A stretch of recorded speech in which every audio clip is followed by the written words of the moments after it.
قراري الأخير ما راح تشوف مني شيء بعد. توقع يعطيني العافية.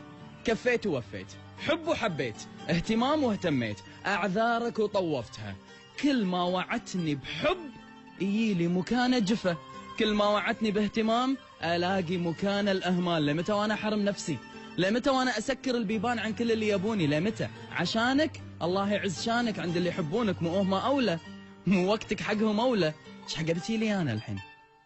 اهدى وروح لهم، كثر خيرهم، وعسى الله يكثر خيرهم وياك أكثر. بس أنا هذاك الإنسان اللي كان لك وافي وانت كنت مو قده. أنا الإنسان اللي تعب وسأل نفسه أنا أستاهل اللي قاعد يصير؟ وكانت الإجابة لا.